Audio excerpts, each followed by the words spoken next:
Number 6. A photograph shows a plant cell nucleus measuring 2 mm across.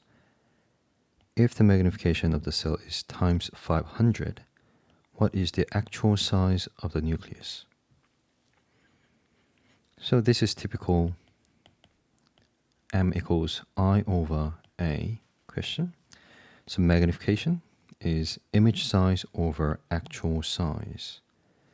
So we know that magnification is 500. We know that the image size is 2 millimeters. We just have to do simple arithmetics.